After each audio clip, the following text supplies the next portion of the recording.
The 10 most dangerous foods sold during World Cup 2026. Have you ever stopped to think that the snack you're buying outside a World Cup stadium could actually send you to the hospital instead of back to your seat? If that question made you pause, good. Because what's happening at the food stalls, street carts, and pop-up kitchens surrounding the 2026 FIFA World Cup venues is something that millions of fans are completely unprepared for. Every 4 years, the world's greatest football tournament draws billions of eyeballs and tens of millions of physical attendees. And with that massive crowd comes an equally massive, largely unregulated food economy that operates in the shadows of the official stadium experience. Before we dive in, if you care about your health, your family's safety, and getting the most out of your World Cup experience, subscribe to our channel right now and hit that like button. We cover stories like this every week, and this one could genuinely save your life or the life of someone you love. Now, let's get into it. The World Cup 2026, a food safety nightmare waiting to happen. The 2026 FIFA World Cup is historic for many reasons. For the first time ever, the tournament is being co-hosted by 3 nations: the United States, Canada, and Mexico. With 48 participating teams instead of the usual 32, and 16 host cities spread across an enormous geographic and cultural area, the logistical challenges are unprecedented. Among those challenges, perhaps the least glamorous but most pressing, is food safety. Millions of fans will travel from every corner of the globe. They will arrive jet-lagged, excited, emotionally charged, and hungry. They will eat food they've never tried before, prepared by vendors operating under 3 different sets of national regulations in summer heat that accelerates bacterial growth, served in chaotic crowd conditions where hygiene is often an afterthought. The combination is, to put it bluntly, a recipe for disaster. Health authorities in all 3 host countries have issued pre-tournament guidelines. The CDC in the United States, Health Canada, and Mexico's COFEPRIS have all published advisories. But the reality on the ground is that enforcement is patchwork. Informal vendors multiply faster than inspectors can track them, and hungry fans tend not to read health bulletins before biting into a mysterious meat skewer. So we did the research for you. Here are the 10 most dangerous foods being sold during World Cup 2026 and what you need to know before you eat them. 1. Unpasteurized fresh juices and agua fresca. They look beautiful, they're colorful, refreshing, and in the Mexican host cities like Mexico City, Guadalajara, and Monterrey, they're everywhere. Vendors push carts loaded with watermelon, tamarind, hibiscus, and cucumber waters. Cool, sweet, and irresistible in 35-degree heat. The danger? Most of these drinks are made with tap water, which in many parts of Mexico is not safe for foreign consumption. Even locals who have built up tolerance can experience issues during high-volume preparation events when sanitation shortcuts are taken. The fruit itself may be washed with the same unsafe water, and the ice used to keep drinks cold is often made from unfiltered sources. Travelers' diarrhea caused by E. coli and other bacteria can strike within hours. For fans who have a match to watch the next day, or a flight to catch, the consequences are severe. In extreme cases, particularly for immunocompromised individuals, these infections can escalate into serious medical emergencies. What to do? Stick to sealed bottled beverages. If you must have fresh juice, watch it being prepared from whole fruit, and ask specifically about the water source. Avoid ice unless you're certain it's from purified water. 2. Elote and street corn variations.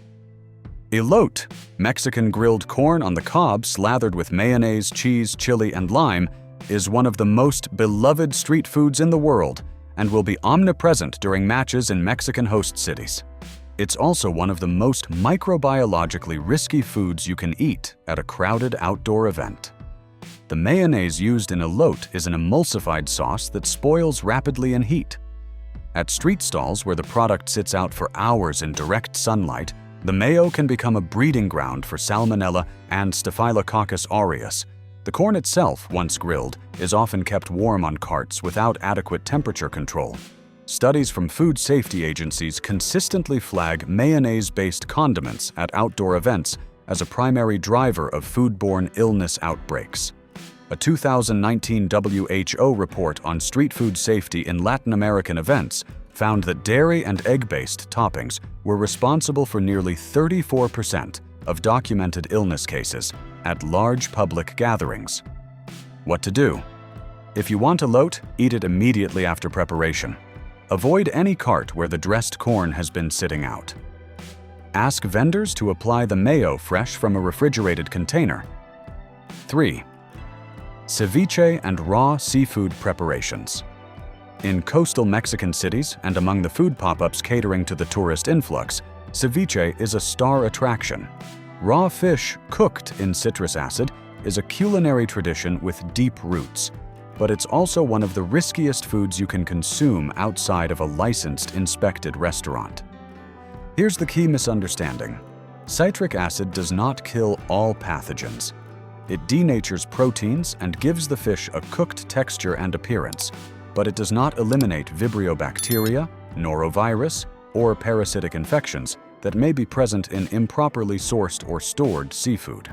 During high-demand periods like a World Cup, seafood supply chains get stretched. Lower quality fish enters the market. Vendors who would normally sell 50 portions are trying to sell 500. Cold chain maintenance becomes inconsistent. The result is that the ceviche you're eating may have been made with fish that spent too long at unsafe temperatures before it ever touched the lime juice. What to do? Only eat ceviche from established restaurants with visible health certifications. Avoid any ceviche sold from temporary stalls, coolers, or outdoor pop-ups. If you're pregnant, elderly, or immunocompromised, avoid raw seafood entirely during the tournament. 4. Loaded hot dogs and danger dogs. In the United States host cities, Los Angeles, New York, Dallas, Seattle, San Francisco, and others, the danger dog is legendary. These are hot dogs wrapped in bacon, grilled on a flat top, and loaded with a mountain of toppings: grilled onions, peppers, mayo, mustard, ketchup, and sometimes avocado or jalapenos. They're sold by unlicensed street vendors, often operating without permits, in the hours before and after matches. They are, objectively, delicious.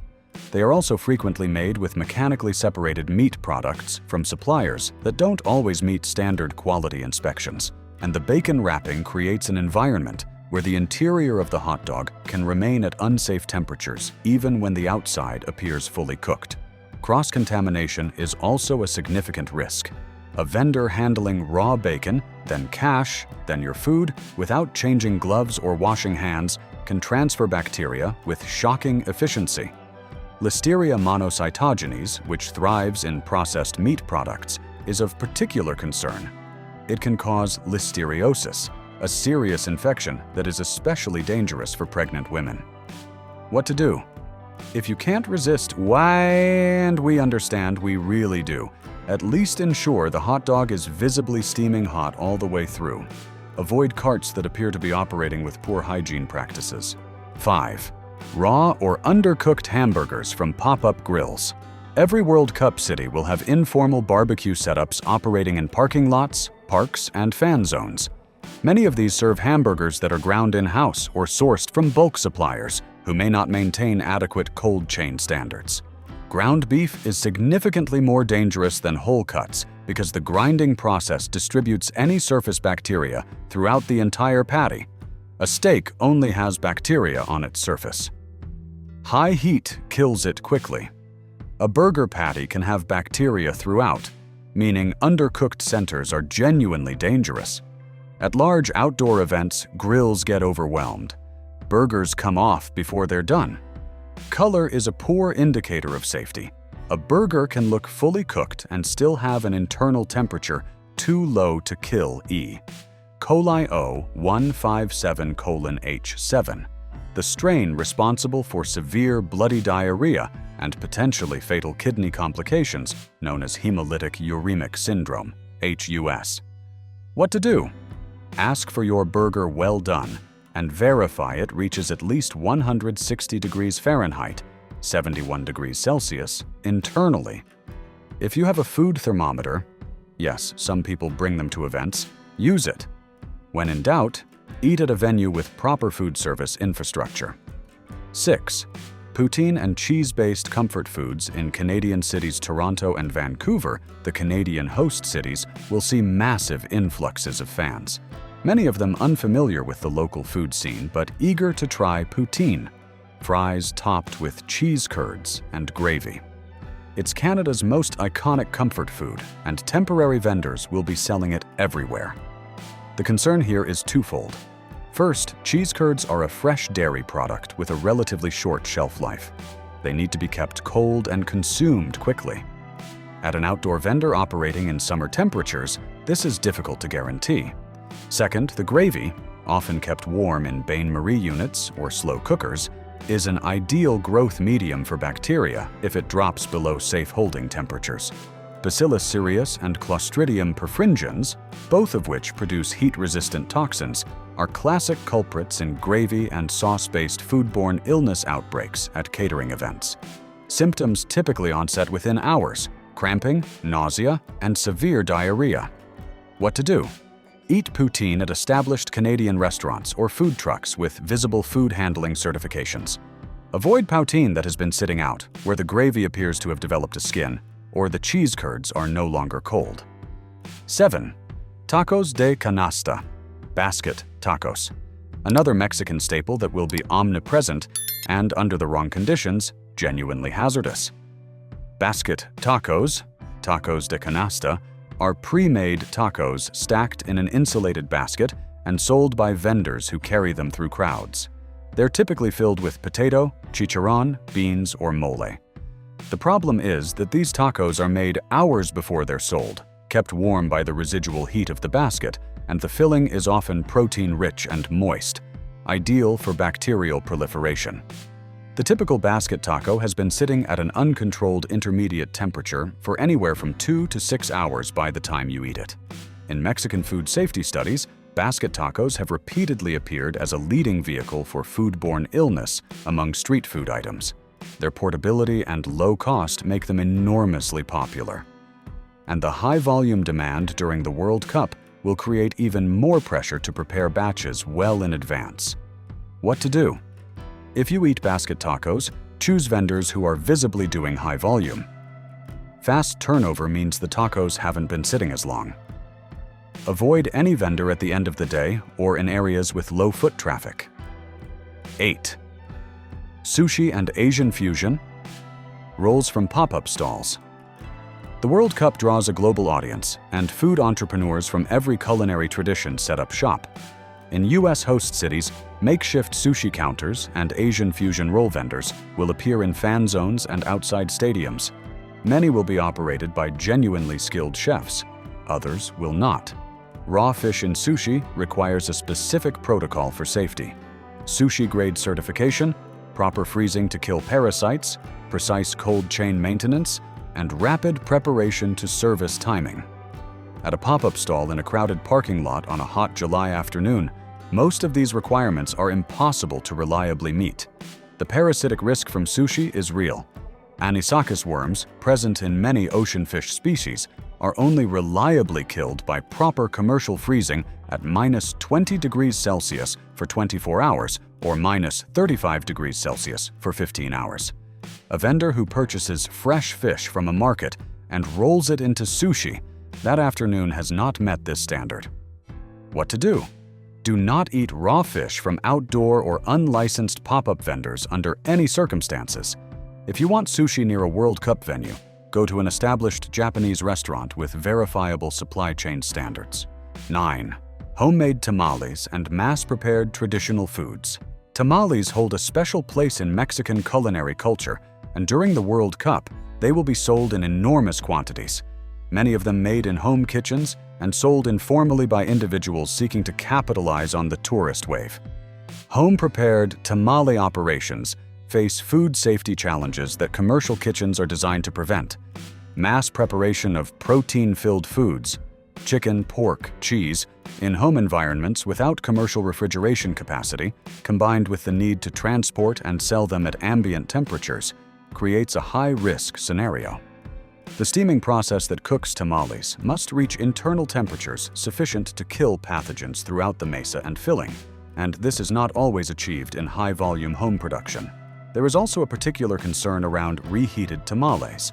Many vendors prepare large batches days in advance, refrigerate or even freeze them, and reheat as needed. Improper reheating, especially in large quantities, can leave cold spots where bacteria have survived and multiplied. What to do? Eat tamales from vendors where you can confirm they're freshly made and steaming hot all the way through. Avoid any tamale that feels room temperature or cold in the center. 10. Energy drinks mixed with unknown substances and special cocktails. This one might surprise you, but it's perhaps the most serious entry on this list, not because of bacterial contamination, but because of deliberate adulteration. At every major global event, there is a parallel market in doctored beverages. These range from cocktails mixed with counterfeit or improperly produced alcohol — methanol contamination is a real and recurring global issue — to energy drink blends laced with unregulated stimulants sold as performance boosters or fan fuel. Methanol poisoning from fake alcohol is not hypothetical. It kills people at festivals and large events worldwide every year. Methanol is colorless and odorless. It can be present in counterfeit spirits without any detectable change in taste. Symptoms begin with a severe headache and visual disturbances and can progress to blindness and death within 24 hours. In and around the World Cup fan zones, unregulated vendors will sell mixed cocktails and special beverages without any disclosure of ingredients. Some will contain legitimate alcohol, some will not. What to do? Only drink sealed, branded beverages from legitimate vendors or official stadium concessions.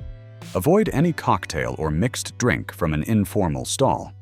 If you experience unusual symptoms, blurred vision, extreme headache, confusion, after consuming alcohol, seek medical attention immediately. This is not a hangover. This is an emergency. Final thoughts. Enjoy the World Cup. But eat smart. The 2026 FIFA World Cup is going to be one of the greatest sporting spectacles in human history.